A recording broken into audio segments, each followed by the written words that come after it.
My dear students, आज के इस वीडियो लेक्चर में मैं आपको बीपीएससी मैथ ऑप्शनल के होल सिलेबस से सभी टॉपिक्स में इम्पोर्टेंट लेसन्स को गेस किया है। गेस का अर्थ होता है अनुमान। तो इस पर आप विशेष ध्यान देंगे,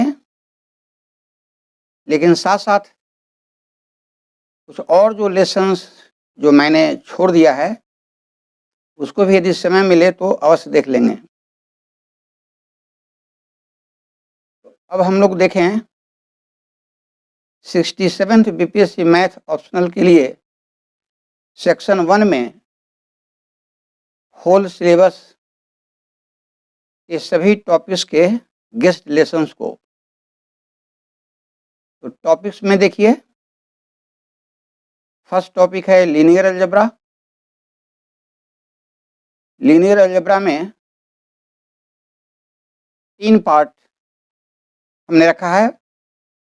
फर्स्ट में वेक्टर स्पेस, सेकंड में लीनियर ट्रांसफॉर्मेशन और थर्ड में मैट्रिक्स थ्योरी और मैट्रिसेज। तो लीनियर अलजेब्रा का जो फर्स्ट पार्ट है वेक्टर स्पेस, उसमें आप देखें मैंने कौन कौन से इम्पोर्टेंट लेसन्स को गेस किया है।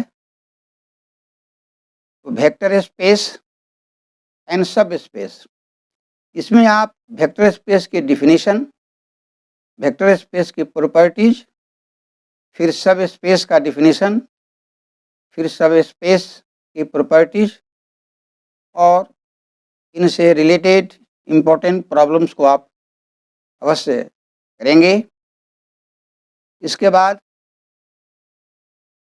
Linear independent and linear dependent vectors, LI and LD, linear independent and linear dependent vectors,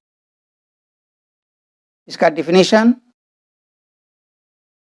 important theorems और इस पर बेस्ड इम्पोर्टेंट प्रॉब्लम्स को अवश्य करेंगे। इसके बाद basis and dimension. Basis and dimension ये मोस्ट इम्पॉर्टेंट लेसन है जो हमने गेस किया है आपके लिए, इसको अवश्य करेंगे।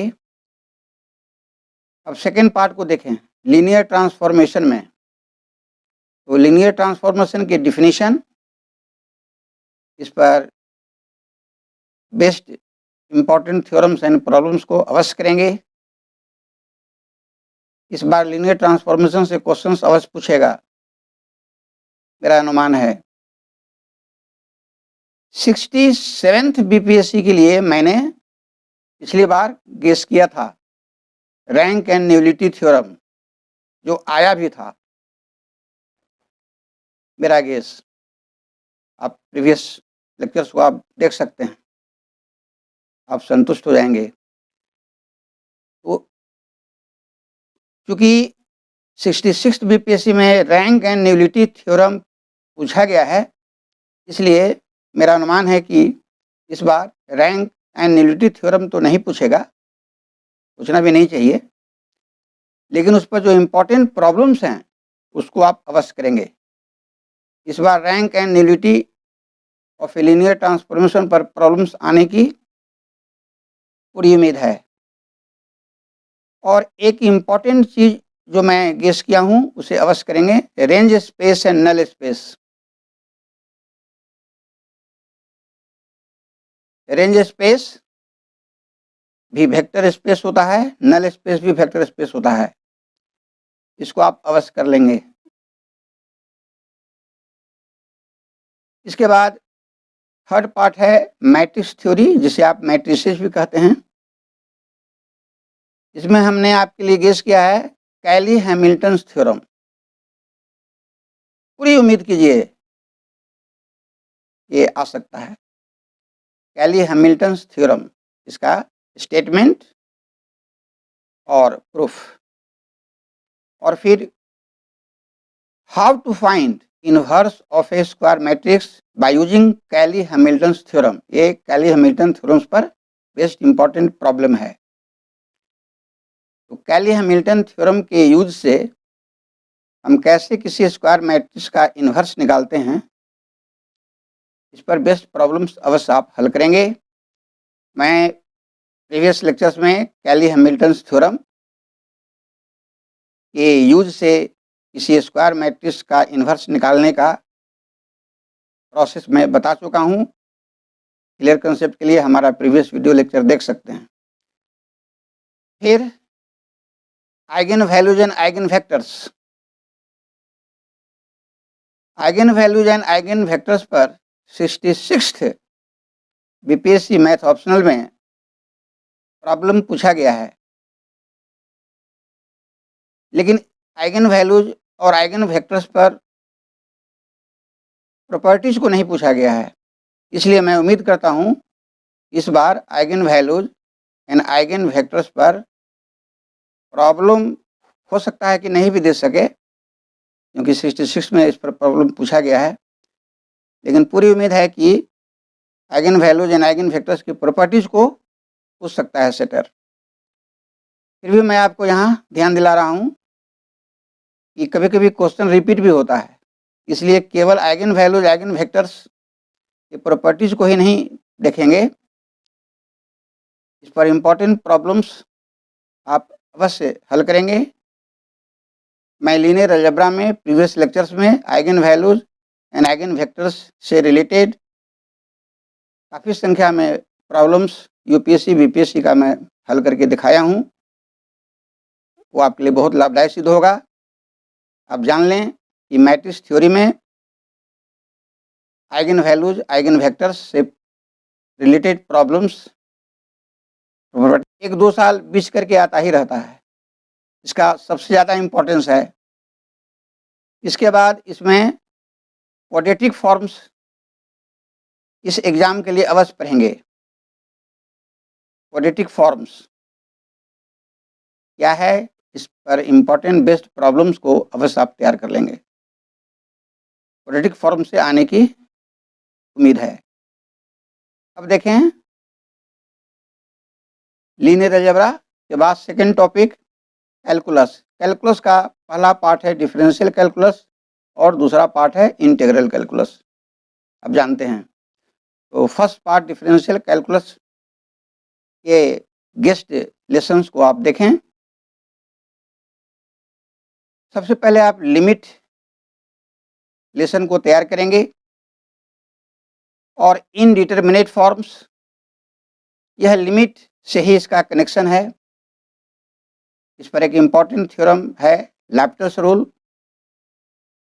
लैप्लास रूल का प्रूफ भी पूछा जा सकता है।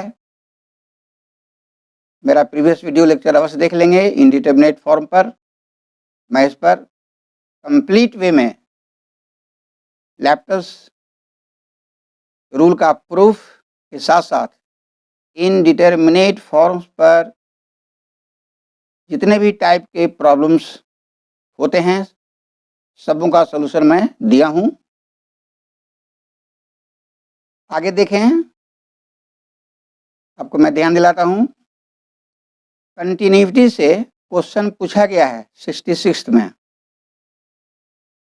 इसका मतलब ये नहीं है कि कंटिन्यूटी से क्वेश्चन नहीं आएगा, आप डिफरेंट नहीं कर सकते हैं। Continuity of a function of a single variable से क्वेश्चन रिपीट भी किया जा सकता है। इसलिए मैं यहाँ सुझाव दे रहा हूँ कि कंटिन्यूटी चैप्टर बहुत इम्पोर्टेंट है, इसको इग्नोर नहीं करेंगे, उसको अवश्य पढ़ लेंगे। लेकिन मैं गेस के रूप में उसको नहीं रखा हूँ, लेकिन पढ़ने की सलाह मैं दे रहा हूँ। इसमें अगर पूरी उम्मीद है डिफरेंशिएबिलिटी सेक्शन से क्वेश्चंस आने का। डिफरेंशिएबिलिटी का डिफिनीशन और डिफरेंशिएबिलिटी पर बेस्ट इंपॉर्टेंट प्रॉब्लम्स को आप अवश्य बनाएंगे। Mean value theorems. Mean value theorems में पहला है रॉलिस थ्योरम, दूसरा होता है लैग्रेंज मीन वैल्यू थ्योरम, तीसरा होता है कूशीज मीन वैल्यू थ्योरम और चौथा होता है टेलर्स थ्योरम।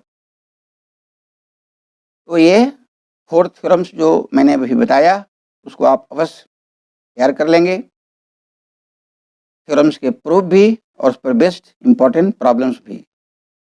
66 बीपीएससी में मीन वैल्यू थ्योरम से लैग्रेंजेज मीन वैल्यू थ्योरम पर बेस्ड प्रॉब्लम पूछा गया है। फिर भी वह काफ़ी इम्पोर्टेंट है, इसलिए उसका रिपीटिशन भी हो सकता है, इसलिए मैंने यहाँ गेस के रूप में रख दिया है मीन वैल्यू थ्योरम्स कंप्लीट, इसको आप छोड़ेंगे नहीं। इसके बाद है maxima minima of a function of a single variable, इसको आप अवश्य तैयार करेंगे। इस पर कोई थ्योरी नहीं है, कोई थ्योरम नहीं है, केवल इम्पोर्टेंट प्रॉब्लम्स आप रेडी कर लेंगे। How to find maxima and minima of a function of a single variable. Maxima minima पर कुछ रिलेटेड ज्योमेट्रिकल प्रॉब्लम्स भी आते हैं, सिलेंडर स्फीयर वगैरह से रिलेटेड, उसको भी आप इम्पोर्टेंट क्वेश्चंस को जरूर कर लेंगे। इसके बाद है एसिम्पटोट्स, इस बार एसिम्पटोट से क्वेश्चन पूछने का पूरा चांस है। इसमें कोई थ्योरम आपको नहीं पूछा जाएगा, केवल प्रॉब्लम आता है how to find asymptotes of a given curve, Cartesian curve के लिए और पोलर कर्व के लिए, दोनों आप कर लेंगे। ज़्यादा इम्पोर्टेंट कार्टेशियन कर्व के एसिम्पटोट निकालने का ही होता है। इसके बाद functions of several variables, functions of several variables में functions of 2 variables and 3 variables, functions of several variables में functions of 2 variables and 3 variables के विषय में आपको जानकारी करनी है। तो फंक्शंस ऑफ सेवरल वेरिएबल्स भी काफ़ी इम्पोर्टेंट गेस्ड लेसन आपका है। फंक्शंस ऑफ सेवरल वेरिएबल्स में functions of a single variable के तरह ही इसमें लिमिट, कंटिन्यूटी और डिफरेंशिएबिलिटी पर बेस्ड प्रॉब्लम्स पूछे जाते हैं, इसको आप अवश्य तैयार कर लेंगे। फिर इसी में आता है पार्शियल डिफरेंशिएशन, जिसमें यूलर्स थ्योरम पर इस बार क्वेश्चन आने का चांस है पूरा, इसलिए यूलर्स थ्योरम पर बेस्ड प्रॉब्लम्स को अवश्य बना लेंगे। ऊपर मैंने बताया मैक्सिमा एंड मिनिमा, वो था maxima and minima of a function of a single variable. फिर देखिए फंक्शंस ऑफ सेवरल वेरिएबल्स में भी मैंने लिखा है, सिलेबस में लिखा हुआ है मैक्सिमा एंड मिनिमा, इसको समझना चाहिए maxima and minima of a function of 2 variables and 3 variables. तो how to find the maxima and minima of a function of 2 variables and 3 variables, इसका मेथड है, आप पढ़ेंगे और इस पर प्रॉब्लम केवल आता है, थ्योरी नहीं पूछा जाता है, केवल वर्किंग प्रोसेस जानकर इस पर प्रॉब्लम्स बनाया जाता है, आप बनाएंगे। और इसी लेसन में एक और बहुत इम्पॉर्टेंट चीज़ है लैग्रेंजेज मेथड ऑफ अनडिटरमिन्ड मल्टीप्लायर्स, वो काफ़ी इम्पॉर्टेंट है। 67th के लिए यह मेरे तरफ से गेस है, लैग्रेंजेज मेथड ऑफ अनडिटरमिन्ड मल्टीप्लायर्स, इस पर आप प्रॉब्लम अवश्य देख लेंगे। फिर कैलकुलस में सेकेंड पार्ट है इंटीग्रल कैलकुलस, इसमें हम लोग देखें क्या हमने गेस किया है। तो इसमें हमने गेस किया है डिफिनिट इंटीग्रल्स पहला, लेकिन मैं सुझाव देता हूँ इनडिफिनिट इंटीग्रल्स भी सिलेबस में है, मैंने उसको गेस नहीं किया है। इसका मतलब ये नहीं है कि इनडिफिनिट इंटीग्रल्स को आप इग्नोर कर देंगे, लेकिन मैंने कई साल का क्वेश्चन स्टडी किया है तो मैंने देखा है कि इनडिफिनिट इंटीग्रल से संभवतः क्वेश्चंस नहीं पूछा गया है, लेकिन उसका ज्ञान अपेक्षित है, उसका नॉलेज आपको करना है, क्योंकि इनडिफिनिट इंटीग्रल्स को जानने के बाद ही कोई डिफिनिट इंटीग्रल्स में प्रवेश कर सकता है। तो आपके लिए गेस के रूप में हमने रखा है डिफिनिट इंटीग्रल्स। डिफिनिट इंटीग्रल्स में डिफिनिट इंटीग्रल्स को निकालने का जो मेथड्स है वो आपको जानना है। फिर definite integrals as the limit of a sum, जिसे कहते हैं इंटीग्रेशन बाय फर्स्ट प्रिंसिपल, फिर इसके अंदर आता है समेशन बाय इंटीग्रेशन, इसको भी आप देख लेंगे, क्वेश्चंस आता रहा है। फिर differentiation under the integral sign and integration under the integral sign, यह भी काफ़ी इम्पोर्टेंट है, बीपीएससी में से क्वेश्चंस पूछे जाते रहे हैं। तो मैं एक हेडलाइन यहाँ दिया हूँ गेस ग्रुप में डिफिनिट इंटीग्रल्स, लेकिन मैं बता दिया कि इसमें कौन कौन ऐसी चीज़ें हैं जिस पर आपको ध्यान रखना है। Improper integrals, very very important lessons. ये जो लेसन है आपका इम्प्रॉपर इंटीग्रल्स, ये सेक्शन 1 में इंटीग्रल कैलकुलस के अंदर है, साथ ही साथ यह सेक्शन 2 में रियल एनालिसिस में भी प्रेजेंट है। ये लेसन दोनों जगह आपको यूजफुल होगा। तो इम्प्रॉपर इंटीग्रल्स और इसका कन्वर्जेंस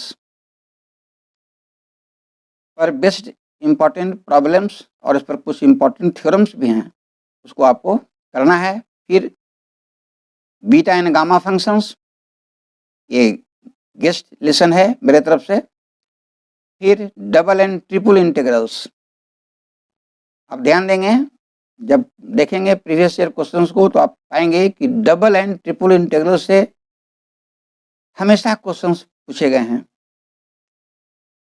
इससे क्वेश्चन यदि 67th में आप देख लेंगे आ भी चुका है, फिर भी इसको नहीं छाटेंगे।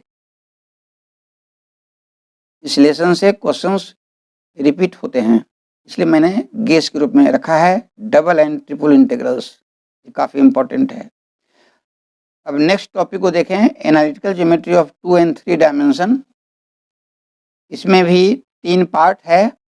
फर्स्ट पार्ट है 2 डायमेंशनल ज्योमेट्री, सेकेंड पार्ट है 3 डायमेंशनल ज्योमेट्री और थर्ड पार्ट है डिफरेंशियल ज्योमेट्री। तो फर्स्ट पार्ट 2 डायमेंशनल ज्योमेट्री में फर्स्ट डिग्री इक्वेशंस को हमने गेस किया है। अब जान लें फर्स्ट डिग्री इक्वेशंस में स्ट्रेट लाइंस आता है, क्योंकि आप जानते हैं पढ़े होंगे every first degree equation in X and Y represents a straight line. तो फर्स्ट डिग्री इक्वेशंस में ही आता है स्ट्रेट लाइन 2 डायमेंशन में, और सेकेंड डिग्री इक्वेशंस में पेयर ऑफ स्ट्रेट लाइंस आता है। उसके साथ साथ पैराबोला, एलिप्स और हाइपरबोला आता है। पैराबोला, एलिप्स, हाइपरबोला में प्रीवियस ईयर्स में हमने देखा है कि पैराबोला से क्वेश्चंस हमेशा दिया है, एलिप्स हाइपरबोला से नहीं दिया है। लेकिन इसका मतलब ये नहीं है कि एलिप्स हाइपरबोला को आप छाड़ देंगे।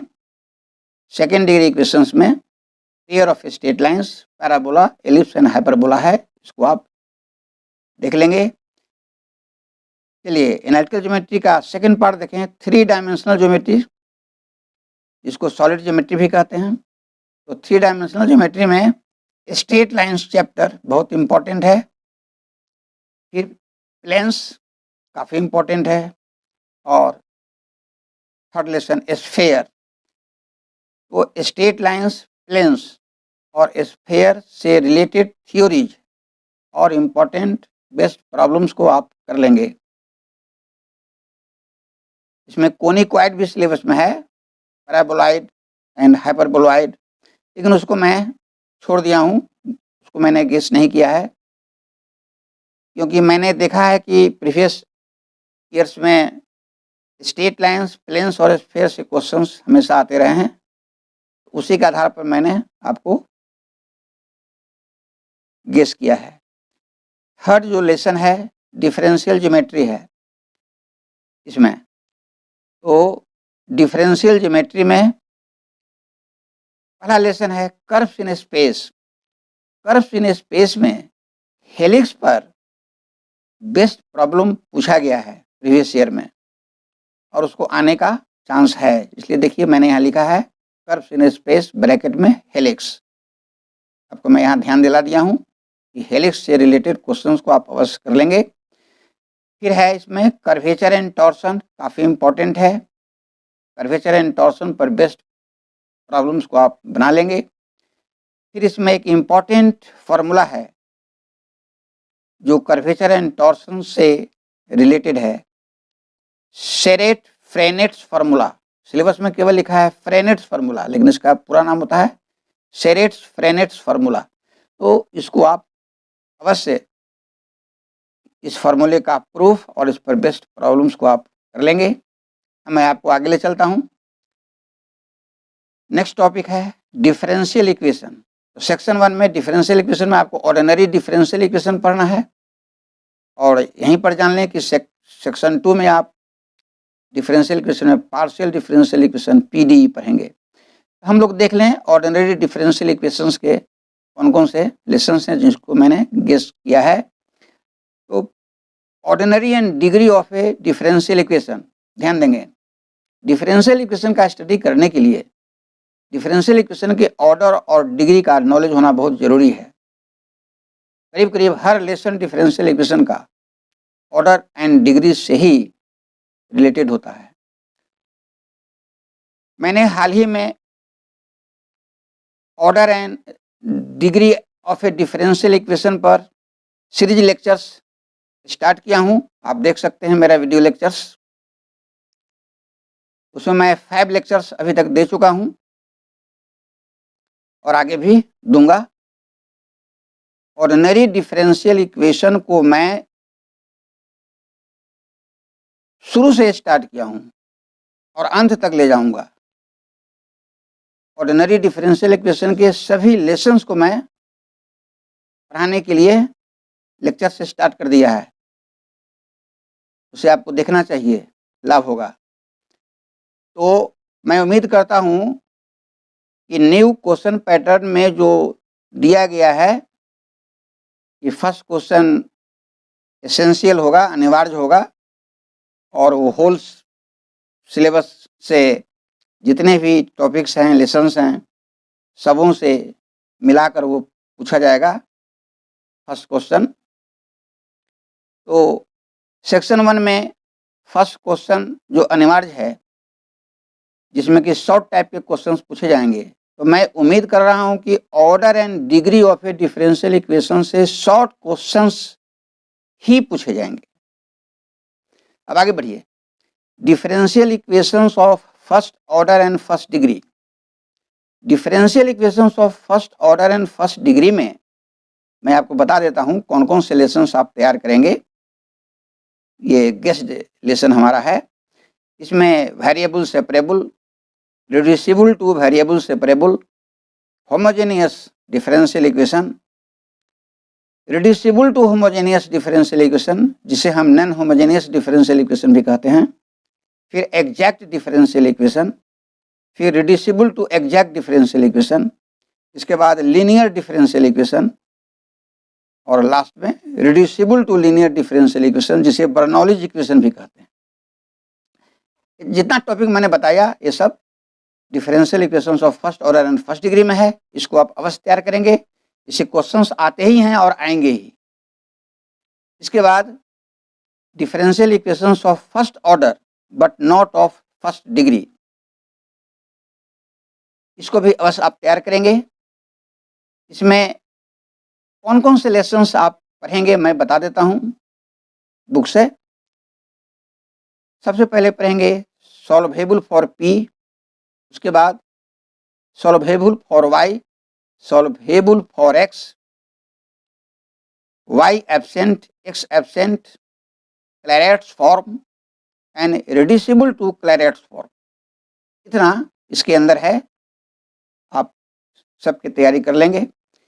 इसके बाद लास्ट लेसन मैंने इसमें गेस किया है linear differential equations with constant coefficients, इसी के अंदर कॉम्प्लीमेंट्री फंक्शन CF और पर्टिकुलर इंटीग्रल PI आता है, सिलेबस में सब मेंशन है।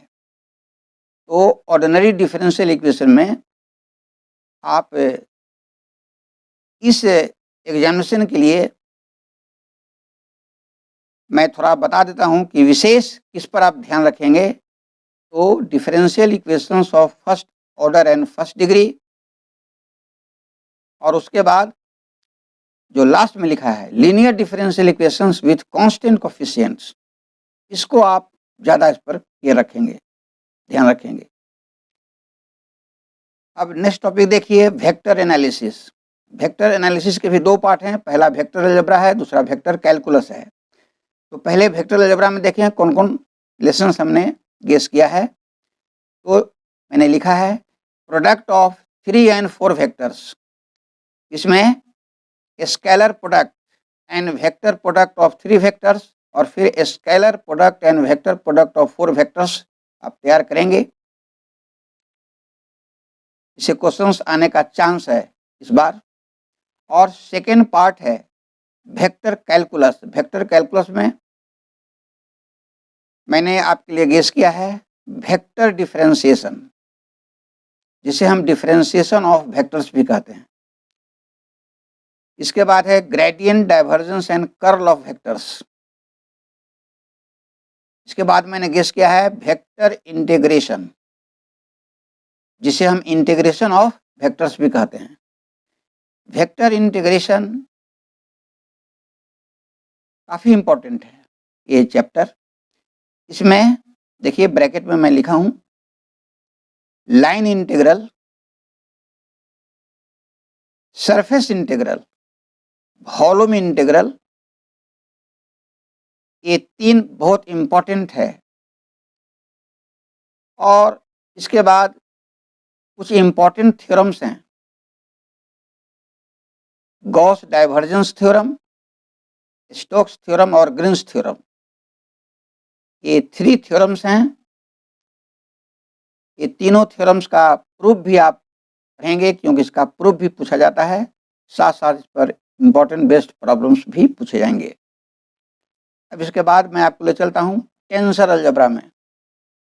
टेंसर अलजेब्रा में जो हमने गेस किया है वो देखें कंट्रावेरिएंट टेंसर एंड कोवेरिएंट टेंसर। 2 तरह का टेंसर होता है, एक है कंट्रावेरिएंट टेंसर, दूसरा है कोवेरिएंट टेंसर। ये काफ़ी इंपॉर्टेंट है।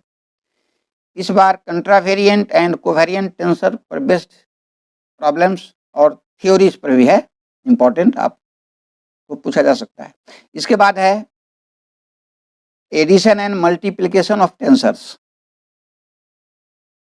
2 टेंसर को कैसे ऐड करते हैं, कैसे उसको मल्टीप्लाई करते हैं, इसका मेथड आपको सीखना है। इसके बाद contraction of tensors. Contraction of tensors भी इम्पॉर्टेंट है, इसको आप इग्नोर नहीं करेंगे। इसके बाद सबसे ज़्यादा इम्पॉर्टेंट जो इसमें चैप्टर है वो है क्रिस्टोफेल्स सिंबल्स। यह सबसे ज़्यादा इम्पॉर्टेंट है, इस पर ज़्यादा आप केयर करेंगे। ये काफ़ी इम्पॉर्टेंट है, क्रिस्टोफेल्स सिंबल्स ध्यान में रखेंगे। इसके बाद है लास्ट में कोवेरिएंट डिफरेंशिएशन। पिछली बार आप देखेंगे क्वेश्चन पेपर में कोवेरिएंट डिफरेंशिएशन से 66 बीपीएससी में पूछा गया है, covariant differentiation of contravariant and covariant tensors पर। तो कोवेरिएंट डिफरेंशिएशन काफ़ी इंपॉर्टेंट है, ध्यान में रखेंगे। इसके बाद कुछ और भी लेसन है सिलेबस में, लेकिन मैं छोड़ दिया हूँ, मैं गेस किया हूँ ना। इसके बाद स्टैटिक्स देखिए, स्टैटिक्स यह अप्लाइड मैथमेटिक्स का ब्रांच है। स्टैटिक्स में आप पढ़ेंगे कोप्लैनर फोर्सेस को अवश्य, इसको हमने गेस किया है, कोप्लैनर फोर्सेस पहला लेसन। दूसरा फ्रिक्शन, तीसरा कॉमन कैटेनरी, चौथा वर्चुअल वर्क और पांचवा सेंट्रल एक्सिस। तो ध्यान देंगे इस बार जो एग्जामिनेशन होने वाली है 67th बीपीएससी का, इसमें ज़्यादा उम्मीद कीजिए मेरे तरफ से कि coplanar forces, friction, common catenary और सेंट्रल एक्सिस से क्वेश्चंस पूछने का अनुमान है। लेकिन इसके साथ साथ वर्चुअल वर्क भी मैंने रख दिया है, यह भी काफ़ी इम्पोर्टेंट है, इसको भी आप इग्नोर नहीं करेंगे।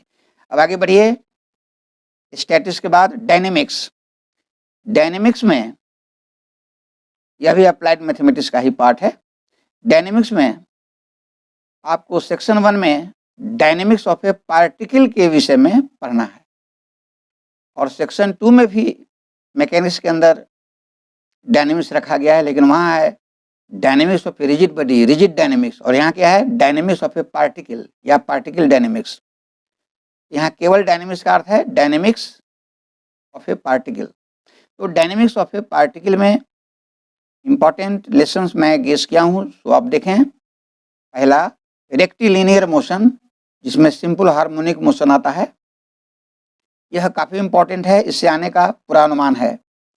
इसके बाद मैं गेस किया हूँ मोशन इन ए प्लेन या मोशन इन 2 डायमेंशंस भी आप कर सकते हैं। मोशन इन ए प्लेन बहुत इंपॉर्टेंट लेसन है। मैं बता देता हूं कि इसमें कौन कौन चीज़ आप तैयार करेंगे। मोशन इन ए प्लेन में आप पहला अवश्य तैयार करेंगे रेडियल एंड ट्रांसवर्स वेलोसिटीज, दूसरा रेडियल एंड ट्रांसवर्स एक्सीलरेशन, तीसरा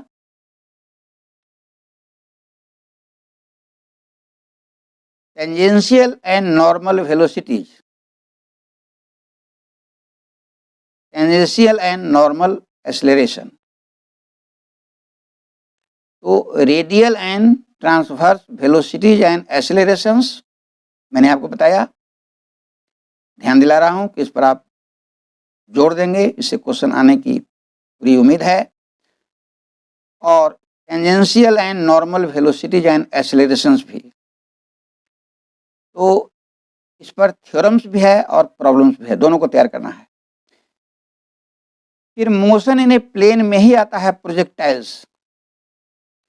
प्रोजेक्टाइल्स बहुत इंपॉर्टेंट है, इससे हमेशा प्रीवियस ईयर क्वेश्चंस में मैंने देखा है कि क्वेश्चंस पूछे जाते रहे हैं। तो इस बार के लिए मैं प्रोजेक्टाइल को भी गेस किया हूँ। इसके बाद सेंट्रल फोर्सेज है, बहुत इंपॉर्टेंट लेसन। और सेंट्रल फोर्सेज के बाद है प्लैनेटरी मोशन, जिसमें हम मोशन ऑफ ए प्लैनेट का स्टडी करते हैं। तो डायनेमिक्स में इतना ही लेसन्स आप तैयार करेंगे। Rectilinear motion, motion in a plane, projectiles, central forces and planetary motion. और इसमें सिलेबस में और भी है, motion in a resting medium, तो वो सब मैं छोड़ दिया हूँ। अब आगे बढ़िए, हाइड्रोस्टैटिक्स, यह भी अप्लाइड मैथमेटिक्स का ही ब्रांच है। हाइड्रोस्टैटिक्स में मैं आपके लिए इस बार गेस किया हूँ फ्लूइड प्रेशर लेसन को, फ्लूइड प्रेशर। और सेकंड है थ्रस्ट ऑन प्लेन सरफेसेज, और थर्ड है सेंटर ऑफ प्रेशर सीपी। और भी लेसन्स हैं, floating bodies, gases, thrust on curved surfaces, लेकिन मैं गेस किया हूँ ये 3 lesson, fluid pressure, thrust on plane surfaces and centre of pressure. तो सेक्शन 1 के सभी टॉपिक्स के इम्पॉर्टेंट लेसन्स को जो हमने गेस किया है वो मैं आपको एक एक करके विश्लेषण करके बता दिया, समझा दिया, ताकि तैयारी करने में आपको आसानी हो, झंझट नहीं हो। अब हम लोग सेक्शन 2 को देखें। सेक्शन 2 में भी सभी टॉपिक्स के इम्पॉर्टेंट लेसन्स को मैं गेस किया हूँ, आप देखें। पहला टॉपिक है एब्स्ट्रैक्ट अलजेब्रा, जिसे मॉडर्न अलजेब्रा भी कहते हैं। एब्स्ट्रैक्ट अलजेब्रा में 2 पार्ट में हमने रखा है। First part groups, second part rings and fields. तो फर्स्ट पार्ट ग्रुप्स में ग्रुप का डिफिनीशन, उसकी प्रॉपर्टीज, ग्रुप से रिलेटेड इंपॉर्टेंट प्रॉब्लम्स को अवश्य बनाएंगे। इस बार ग्रुप से क्वेश्चन आने का पूरा चांस है। सब ग्रुप भी आप अवश्य देखेंगे, यह भी इंपॉर्टेंट है, लेकिन ज़्यादा ध्यान देंगे नॉर्मल सब ग्रुप पर। नॉर्मल सब ग्रुप से इस बार क्वेश्चन पूछने का पूरा चांस है। फिर है homomorphism and isomorphism of groups. जिसमें कर्नल वगैरह भी आता है। तो homomorphism and isomorphism of groups से related theorems and important best problems को आप अवश्य करेंगे। इस लेसन से क्वेश्चन आने का पूरा चांस है। फिर साइक्लिक ग्रुप बहुत ही इंपॉर्टेंट है। साइक्लिक ग्रुप तो एकदम नहीं छोड़ेंगे आप। साइक्लिक ग्रुप से क्वेश्चंस इस बार अवश्य पूछे जाएंगे, मेरा अनुमान है। और एक परमुटेशन ग्रुप्स होता है, तो परमुटेशन ग्रुप पूरा नहीं पढ़ेंगे, उसको मैंने गेस नहीं किया है। परमुटेशन ग्रुप में एक इम्पॉर्टेंट थ्योरम है Kallis theorem, CT। Kallis theorem बहुत ही इंपॉर्टेंट है। परमुटेशन ग्रुप से कैलिस थ्योरम को आने का पूरा चांस है इस बार, इसलिए कैलिस थ्योरम का प्रूफ अवश्य देखेंगे। मैं यहाँ आपको ध्यान दिलाता हूँ 66 बीपीएससी में लैग्रेंजेस थ्योरम और क्वोशेंट ग्रुप पर बेस्ट थ्योरम पूछा गया है, इसलिए मैं उसको छांट दिया हूँ। लेकिन छांटने का मतलब ये नहीं है कि लैग्रेंजेस थ्योरम और क्वोशेंट ग्रुप से क्वेश्चन नहीं आ सकता है, ऐसी बात नहीं है। ये हमने गेस किया है आपकी सहूलियत के लिए। इसी मैं यहाँ आपको बता देना चाहता हूँ कि 66 बीपीएससी में सेक्शन 1 सेक्शन 2 में, सेक्शन 1 एंड सेक्शन 2 में 66 बीपीएससी में जितने भी क्वेश्चंस पूछे गए हैं उसमें आप उम्मीद ये रखेंगे कि वही क्वेश्चन या उससे कनेक्टेड क्वेश्चंस पूछे जा सकते हैं। ऐसा हमने देखा है कि क्वेश्चंस रिपीट भी होता है, इसलिए प्रीवियस ईयर 66 बीपीएससी में आए हुए क्वेश्चंस को एक बार जरूर आप मनन अध्ययन कर लेंगे, नहीं तो आपको मिस हो सकता है।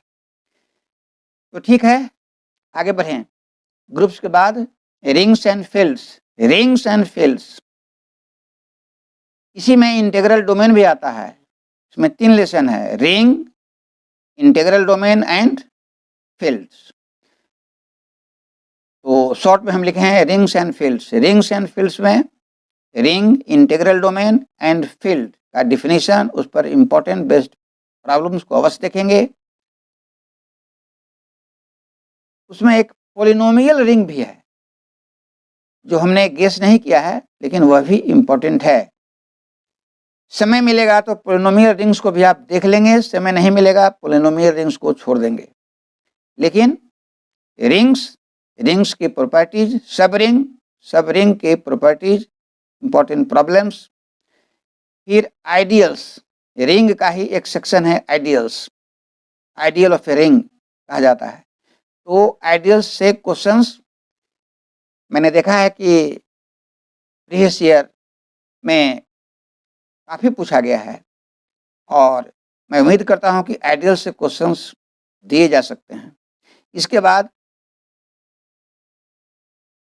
UFD लिखा है हमने शॉर्ट में, इसको पढ़ेंगे यूनिक फैक्टराइजेशन डोमेन, और ED यूक्लिडियन डोमेन। तो यूनिक फैक्टराइजेशन डोमेन भी पढ़ लेंगे और यूक्लिडियन डोमेन भी पढ़ लेंगे। लेकिन यहाँ ध्यान देंगे, यूनिक फैक्टराइजेशन डोमेन से ज़्यादा मेरा अनुमान है यूक्लिडियन डोमेन पर क्वेश्चन पूछने का, इसलिए ED यूक्लिडियन डोमेन पर बेस्ड थ्योरम्स और प्रॉब्लम्स अवश्य आप देख लेंगे। अब मैं आपको ले चलता हूँ एब्स्ट्रैक्ट अलजेब्रा के बाद रियल एनालिसिस में। रियल एनालिसिस में आप मैट्रिक स्पेस को अवश्य तैयार करेंगे। मैट्रिक स्पेसेज बहुत इंपॉर्टेंट है, इससे क्वेश्चंस हमेशा पूछे गए हैं। इसके बाद एक सिलेबस में आपको चैप्टर दिया गया है कंपैक्ट सेट। कंपैक्ट सेट में कंटिन्यूअस फंक्शन से रिलेटेड क्वेश्चंस पूछे जाते हैं, इसलिए मैंने इसको इस रूप में लिखा है continuous function on compact set. कई बार पूछा गया है प्रीवियस ईयर्स में, आप देखेंगे स्टडी करेंगे तो हमको पूरा अनुमान है कि continuous function on compact set पर बेस्ड थ्योरम पूछे जाने की आशा है। इस पर प्रॉब्लम्स नहीं के बराबर है। इस पर एक इम्पॉर्टेंट थ्योरम है जो देखेंगे प्रीवियस ईयर क्वेश्चन में पूछा गया है और वो पूछा जा सकता है। Continuous image of A compact set is compact, यही है क्वेश्चन। अब आगे देखिए, मैं बताता हूँ रीमान इंटीग्रल। तो सिलेबस में दिया गया है रीमान स्टेल्जिज इंटीग्रल, लेकिन हमने देखा है कि प्रीवियस ईयर्स में कभी भी रीमान स्टेल्जिज इंटीग्रल पर क्वेश्चन नहीं देकर रीमान इंटीग्रल से ही क्वेश्चंस दिया है।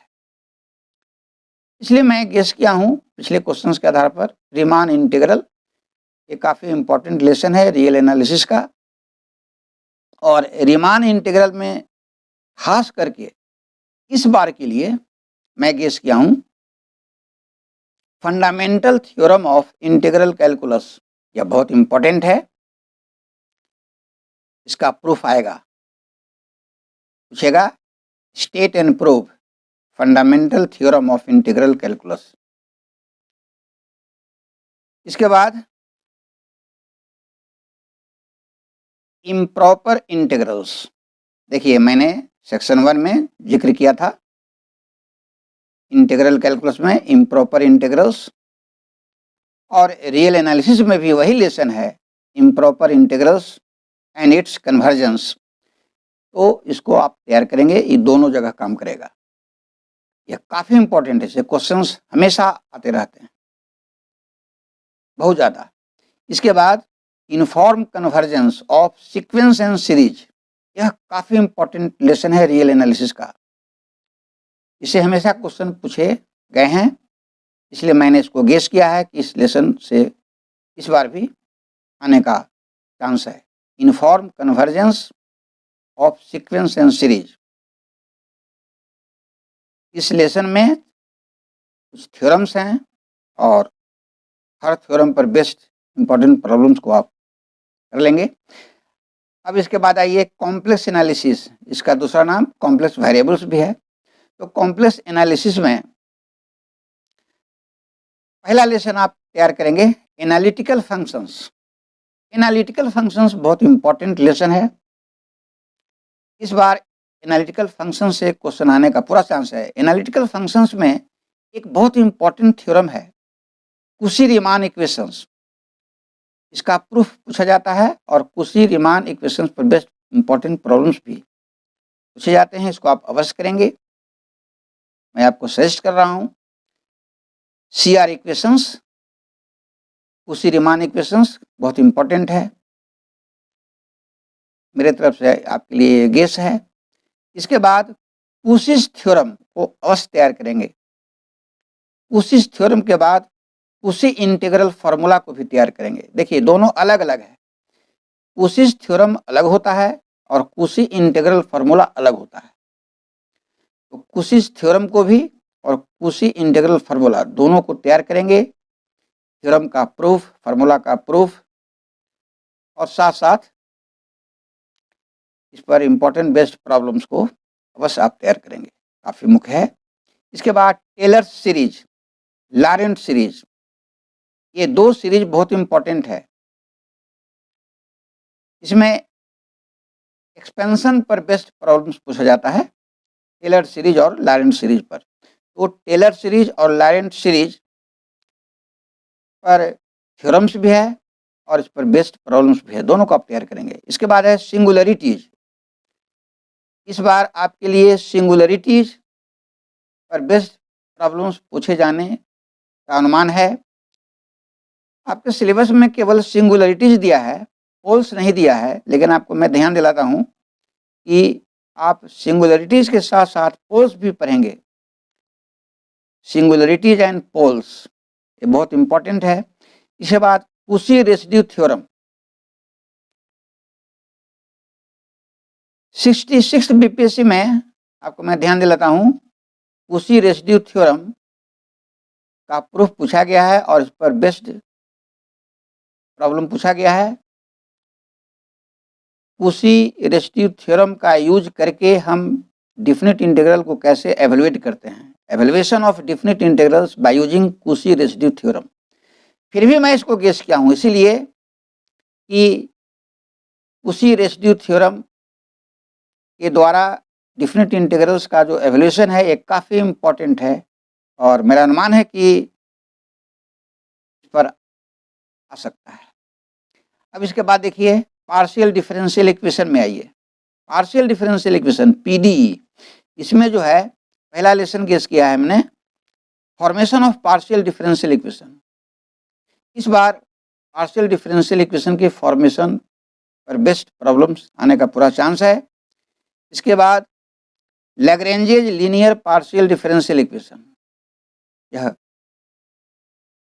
सिलेबस में इसको क्लियरली मेंशन नहीं किया है, लेकिन आप देखेंगे कि प्रीवियस ईयर क्वेश्चंस में लैग्रेंजेज लीनियर पार्शियल डिफरेंशियल इक्वेशन पर क्वेश्चन पूछे जाते रहे हैं, इसलिए मैं यहाँ मेंशन कर दिया हूँ लैग्रेंजेज लीनियर पार्शियल डिफरेंशियल इक्वेशन पर बेस्ड प्रॉब्लम्स और उसका जो थ्योरी है अवश्य पढ़ेंगे।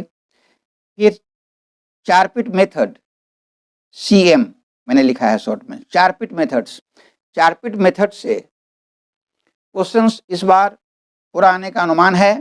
मैं आपको यहाँ बताता हूँ कि पार्शियल डिफरेंशियल इक्वेशन में सबसे जो इम्पोर्टेंट लेसन है वो है चारपिट मेथड्स। चारपिट मेथड से मैं देखा हूँ कि 60, 62 से लेकर 66 तक करीब करीब एवरी ईयर चारपिट मेथड से क्वेश्चंस पूछे गए हैं, इसलिए मेरा अनुमान है कि 67th में भी चारपिट मेथड से क्वेश्चन दिया जा सकता है, इसलिए इसको आप इग्नोर नहीं करेंगे। तो इसके बाद मैं आपको ले चलता हूँ मैकेनिक्स में। मैकेनिक्स में आपको रिजिड डायनेमिक्स पढ़ना है। रिजिड डायनेमिक्स को हम dynamics of a rigid body भी कहते हैं। सेक्शन 1 में मैंने बताया था कि डायनेमिक्स का मतलब वहाँ था डायनेमिक्स ऑफ ए पार्टिकल और यहाँ dynamics of a rigid body है। तो मैकेनिक्स में रिजिड डायनेमिक्स में 3 लेसन्स मैंने आपके लिए गेस किया है। ऐसे सिलेबस में और भी हैं, लेकिन ये 3 को आप तैयार करेंगे, संभवतः क्वेश्चन इससे आपको पकड़ा जाएगा। पहला है मोमेंट ऑफ इनर्शिया, दूसरा है डीलम्बर्ट्स प्रिंसिपल और तीसरा है लैग्रेंजेज इक्वेशंस। तो आप ध्यान देंगे मोमेंट ऑफ इनर्शिया, डीलम्बर्ट्स प्रिंसिपल और लैग्रेंजेज इक्वेशंस, ये 3 लेसन्स को हमने गेस किया है सिलेबस से प्रीवियस ईयर क्वेश्चंस का स्टडी करके। तो भरोसा रखिए कि ये 3 लेसन्स को तैयार कर लेंगे तो रिजिड डायनेमिक्स से क्वेश्चन आपको पकड़ा जाएगा।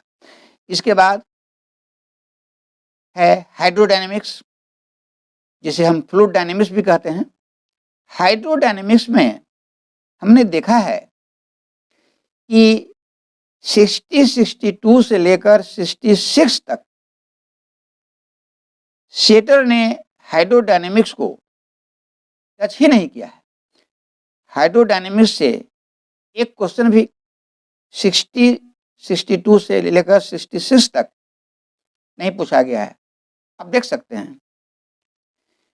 अब ध्यान देंगे, इस बार चूंकि होल सिलेबस से क्वेश्चन आने की बात है, इसलिए हाइड्रोडायनेमिक्स को भी आप इग्नोर न करें। हाइड्रोडायनेमिक्स से हमने केवल 3 लेसन को गेस किया है। पहला है इक्वेशन ऑफ कंटिन्यूटी, दूसरा है सोर्स, तीसरा है सिंक। तो बस एक शॉर्ट कोर्स आपके सामने रखा है हाइड्रोडायनेमिक्स का। यदि मौका मिले तो हाइड्रोडायनेमिक्स के इन तीनों लेसन्स को आप तैयार कर लेंगे, और यदि आपको समय कम है, जैसा कि आप जान रहे हैं कि बहुत निकट में ही अब 67th बीपीएससी मैथ ऑप्शनल का एग्ज़ाम होगा, तो यदि समय की कमी का अनुभव करते हैं, लगता है कि तैयार नहीं हो पाएगा, इसे आप छोड़ भी सकते हैं। मैं आपको सलाह देता हूँ हाइड्रोडायनेमिक्स से आप छोड़ सकते हैं। समय मिले तो कोशिश कीजिए करने का, नहीं तो छोड़ दीजिए, कोई विशेष अंतर नहीं पड़ेगा। अब आगे आइए, हाइड्रोडायनेमिक्स के बाद न्यूमेरिकल एनालिसिस, जिसे हम न्यूमेरिकल मेथड्स भी कहते हैं। न्यूमेरिकल एनालिसिस में हमने गेस किया है आपके लिए इस बार solution of algebraic and transcendental equations जो लेसन है उसके अंदर रेगुलर फाल्सी मेथड। मैंने देखा है कि regula falsi method, Newton Raphson method से अक्सर क्वेश्चन पूछे जाते रहे हैं। उसी को ध्यान में रखते हुए मेरा अनुमान है कि इस बार ये दोनों लेसन से क्वेश्चंस दिए जा सकते हैं, रेगुलर फाल्सी मेथड और Newton Raphson method. Both are most important for this examination. आपके सिलेबस में solution of system of linear equations indicate नहीं किया है, लेकिन मैं यहाँ लिख दिया हूँ solution of system of linear equations, इसलिए इस solution of system of linear equations में एक मेथड है गॉस सीडेल मेथड, और प्रीवियस ईयर क्वेश्चंस में आप देखेंगे कि गॉस सीडेल मेथड से क्वेश्चन पूछा गया है, हालांकि सिलेबस में नहीं मेंशन है। तो इसलिए मैं आपको यहाँ ध्यान दिलाया हूँ कि solution of system of linear equations में गॉस सीडेल मेथड पर ओनली इसका थ्योरम और इस पर बेस्ड प्रॉब्लम्स को आप अवश्य करेंगे तो मिस नहीं होगा। इसके बाद इंटरपोलेशन चैप्टर में आइए। इंटरपोलेशन में क्यूबिक स्प्लाइंस पर प्रीवियस ईयर क्वेश्चंस में आप देखेंगे कि प्रश्न पूछे गए हैं और हमने इस बार आपके लिए गेस भी किया है। क्यूबिक स्प्लाइंस पर आने का पूरा चांस है। इसके बाद है न्यूमेरिकल डिफरेंशिएशन सिलेबस में, लेकिन मैं न्यूमेरिकल डिफरेंशिएशन को छाड़ दिया हूँ, इसलिए कि मैंने देखा है कि प्रीवियस ईयर क्वेश्चंस में उसे क्वेश्चंस नहीं पूछे गए, लेकिन न्यूमेरिकल इंटीग्रेशन बहुत ही इंपॉर्टेंट है। न्यूमेरिकल इंटीग्रेशन में सिम्पसन्स 1/3 रूल पर क्वेश्चन आने का पूरा चांस है इस बार, इसलिए मैंने इसको गेस किया है। सिम्पसन्स 1/3 रूल क्या है और इस पर बेस्ड न्यूमेरिकल प्रॉब्लम्स आप अवश्य बनाएंगे। इसके बाद लास्ट लेसन है न्यूमेरिकल एनालिसिस का solution of ordinary differential equation. तो इसमें क्या करते हैं कि ऑर्डिनरी डिफरेंशियल इक्वेशन को सॉल्व करते हैं न्यूमेरिकल मेथड से, इसलिए इसको numerical solution of ordinary differential equation भी कहा जाता है। तो solution of ordinary differential equation में मैंने आपको गेस किया है Euler's method first, second Milne's method और थर्ड रुंज-कूटा मेथड। और भी इसमें है, लेकिन हमने इसी 3 लेसन्स को इस एग्जामिनेशन के लिए गेस किया है। इसको आप अवश्य तैयार करेंगे, यूलर्स मेथड, मिलेनेज मेथड और रुंज-कूटा मेथड। और ये भी मैं ध्यान दिलाता हूँ कि इन तीनों लेसन्स में हमने देखा है कि प्रीवियस ईयर क्वेश्चंस में रुंज-कूटा मेथड से करीब करीब 62 से लेकर 66 तक पूछे ही गए हैं। अब आपको समझ में आ गया होगा कि रुंज-कूटा मेथड का बहुत ज़्यादा इम्पोर्टेंस है, इस पर आप ज़्यादा विशेष ध्यान रखेंगे। लेकिन इसके साथ साथ यूलर्स मेथड से भी क्वेश्चन पूछे गए हैं, मिलेनेज मेथड पर भी क्वेश्चन पूछे गए हैं। तो ये तीनों लेसन्स को आप बढ़िया से तैयार कर लेंगे। इसके बाद आइए probability and statistics. Probability and statistics में पहला पार्ट है प्रोबेबिलिटी, दूसरा पार्ट है प्रोबेबिलिटी डिस्ट्रीब्यूशन, तीसरा पार्ट है स्टैटिस्टिकल मेथड्स। हमने इसको 3 पार्ट में बांट दिया है सिलेबस को सुविधा के लिए। तो देखिए प्रोबेबिलिटी एंड स्टैटिस्टिक्स में फर्स्ट जो लेसन है वो है प्रोबेबिलिटी।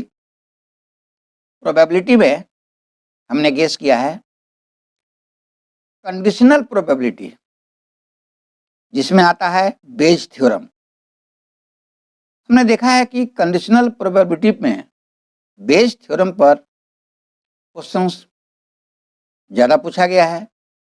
यूँ कंडीशनल प्रोबेबिलिटी पूरा लेसन को आप तैयार कर लेंगे, लेकिन बेस थ्योरम पर ज़्यादा ख्याल रखेंगे। इसके बाद मैथमेटिकल एक्सपेक्टेशन है। मैथमेटिकल एक्सपेक्टेशन को अवश्य तैयार कर लेंगे, इससे क्वेश्चंस प्रीवियस ईयर में पूछे गए हैं, उसी के आधार पर मैंने गेस किया है।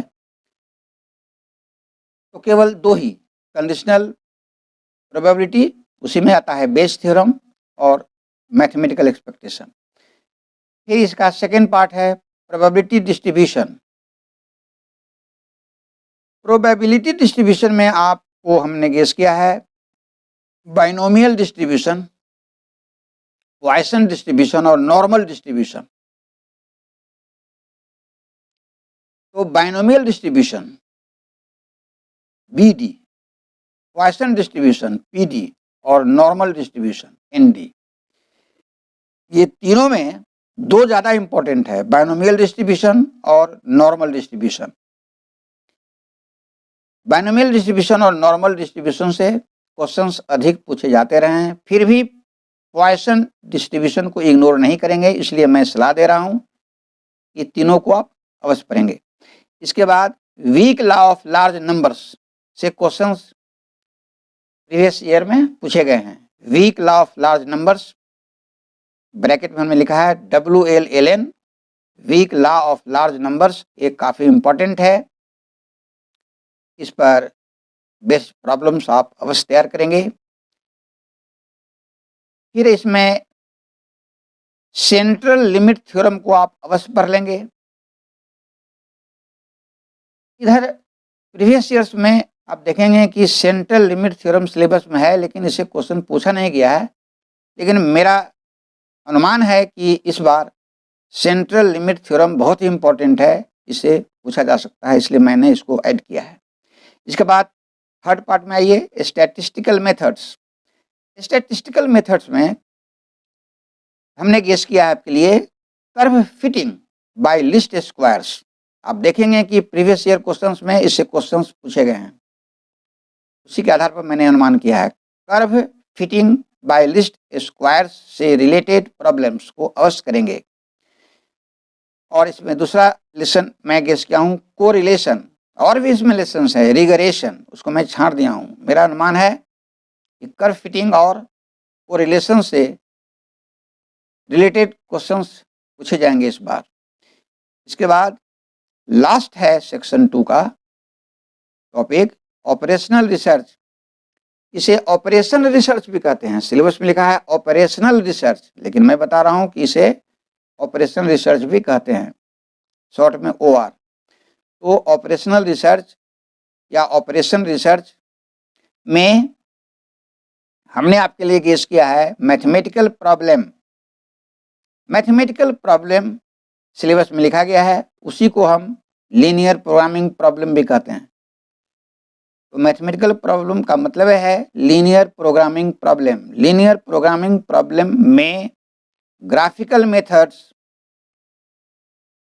अवश्य आने का चांस है। ग्राफिकल मेथड, और ग्राफिकल मेथड को तैयार करने के बाद आप सिंप्लेक्स मेथड तैयार अवश्य करेंगे।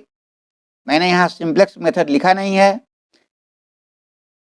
इसलिए कि सिंप्लेक्स मेथड से 66 में पूछा गया है।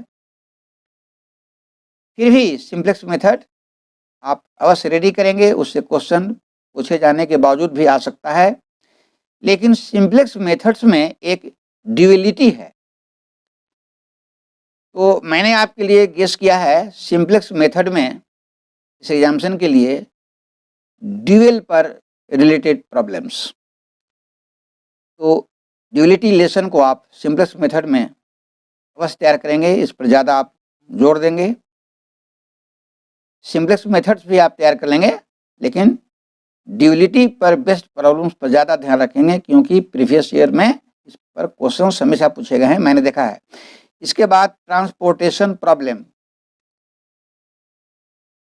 एक और है असाइनमेंट प्रॉब्लम सिलेबस में, उसको मैं छोड़ दिया हूँ, इसलिए कि प्रीवियस ईयर क्वेश्चंस में हमने देखा कि असाइनमेंट प्रॉब्लम से क्वेश्चंस कभी नहीं पूछा गया है, लेकिन ट्रांसपोर्टेशन प्रॉब्लम पर क्वेश्चंस पूछा गया है। इसलिए एक अपना एक अनुमान के तौर पर मैं गेस किया हूँ।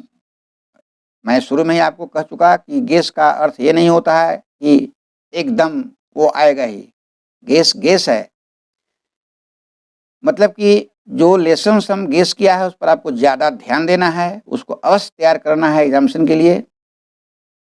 और समय मिले तो मैं आपको सलाह देता हूँ कि जितने लेसन्स हमने गेस किया है सभी टॉपिक्स में, दोनों सेक्शन के लिए, इसके अलावे कुछ और जो हम बीच-बीच में जो आपको मेंशन किए हैं कि ये लेसन भी इम्पोर्टेंट है, तो उसको भी आप कोशिश करेंगे यदि समय मिले तो, नहीं तो उसे आप छोड़ देंगे।